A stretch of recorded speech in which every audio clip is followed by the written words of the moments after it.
Assalamualaikum warahmatullahi wabarakatuh. Halo sahabat peternak. Semoga selalu diberikan kesehatan dan hasil ternak yang maksimal. Di video kali ini, kita akan membahas secara lengkap cara mengatasi dan melakukan pencegahan masalah saat telur mau menetas dan setelah menetas di dalam incubator. Mulai dari pengaturan suhu dan kelembaban menjelang menetas, tanda-tanda telur siap menetas, kesalahan yang sering dilakukan, hingga perlakuan yang benar dan yang harus dihindari terhadap dog. Topik ini sangat penting karena banyak kegagalan tetas bukan terjadi di awal, tetapi justru di fase akhir menjelang menetas dan beberapa jam setelah dog keluar dari telur. Fase telur menjelang menetas. Menjelang menetas biasanya pada hari ke-18 sampai ke-21 untuk ayam.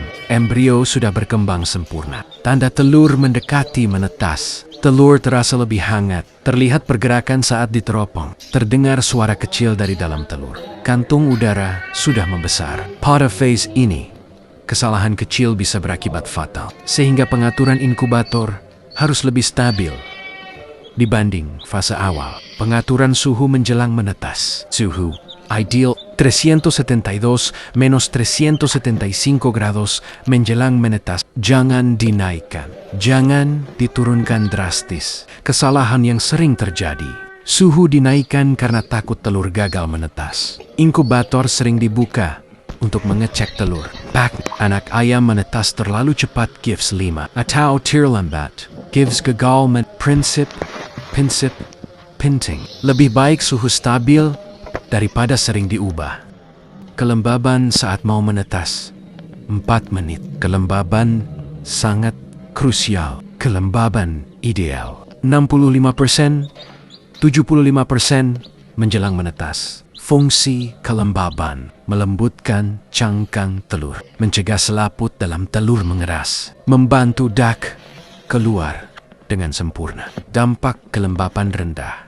Anak ayam lengket di cangkang, gagal keluar walau sudah mematuk. Dampak kelembaban terlalu tinggi. Dak basah terlalu lama, pusar lambat menutup. Hal yang tidak boleh dilakukan saat menetas. Ini bagian yang sering bikin gagal. Jangan sering membuka inkubator. Jangan membantu dak memecahkan telur terlalu cepat. Jangan memindahkan telur yang sedang retak. Jangan menyentuh dak yang masih basah. Jangan langsung memberi makan atau minum. Ingat, dak masih menyerap sisa kuning telur di perutnya selama 24 jam. Saat dak sudah menetas, setelah dak keluar dari telur, yang harus dilakukan, biarkan dak tetap di inkubator 12-24 jam. Tunggu sampai bulu kering dan mengembang. Pastikan suhu tetap stabil. Suhu untuk dak di inkubator 35-36 derajat Celcius di jam awal. Jangan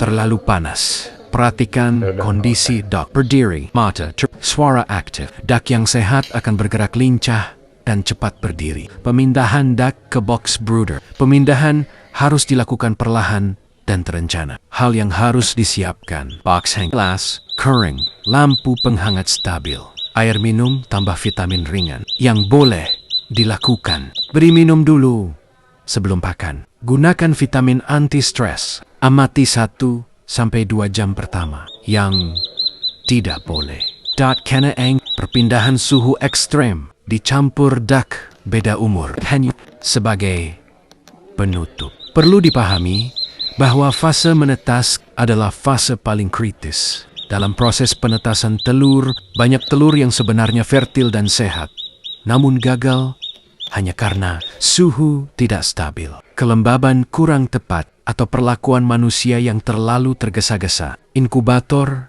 sebenarnya sudah dirancang untuk bekerja alami. Tugas kita bukan untuk terlalu banyak campur tangan, melainkan menjaga kestabilan kondisi dan meminimalkan kesalahan. Dak yang dibiarkan menetas dan mengering secara alami akan lebih pusar, menutup sempurna, dan daya hidup lebih tinggi. Semoga penjelasan di video ini bisa membantu sahabat peternak agar tingkat menetas meningkat, dak lebih sehat, dan kerugian bisa ditekan. Jika video ini bermanfaat, silakan like, subscribe, dan bagikan ke peternak lainnya. Tulis pertanyaan atau pengalaman kalian di kolom komentar, agar kita bisa belajar bersama.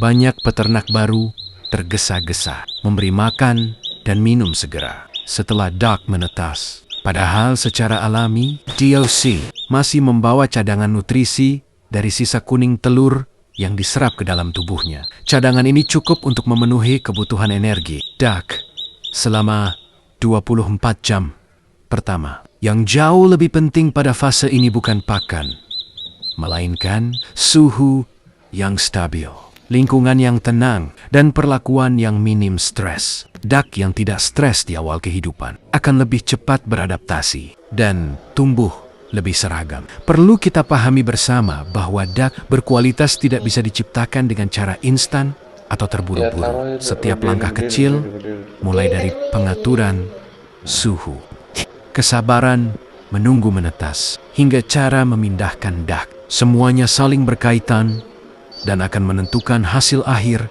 yang kita dapatkan. Inilah yang membedakan antara penetasan yang hanya mengejar jumlah dengan penetasan yang mengutamakan kualitas. Duck yang kuat sejak awal akan memberikan banyak keuntungan ke depannya, seperti tingkat kematian rendah, pertumbuhan lebih cepat, respons pakan lebih baik, dan potensi genetik yang keluar secara maksimal. Sebaliknya, duck yang lahir dari proses tergesa-gesa biasanya akan marah, lambat tumbuh, dan membutuhkan biaya perawatan lebih besar. Artinya, kesalahan di awal akan dibayar mahal di tahap pembesaran. Maka dari itu, bagi sahabat peternak semua, jangan pernah menganggap remeh fase akhir penetasan. Justru di fase inilah kualitas sesungguhnya ditentukan. Lebih baik menetas sedikit tapi sehat dan kuat, daripada menetas banyak tapi rapuh dan bermasalah.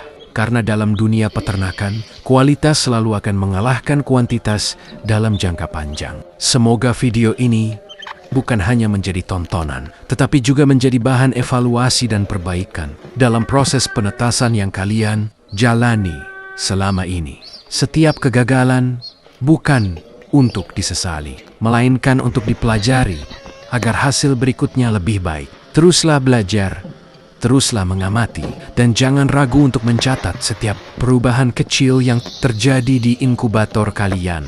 Terima kasih sudah meluangkan waktu menonton video ini sampai akhir. Jika pembahasan ini dirasa bermanfaat, silakan like, subscribe, dan bagikan kepada sesama peternak agar ilmu ini bisa berkembang dan saling menguatkan. Tulis pengalaman, pertanyaan, atau kendala kalian di kolom komentar, karena diskusi dari pengalaman nyata adalah ilmu yang sangat berharga. Sampai jumpa di video berikutnya. Semoga setiap telur yang dierami menghasilkan kehidupan yang sehat, kuat, dan berkualitas. Wassalamualaikum warahmatullahi wabarakatuh.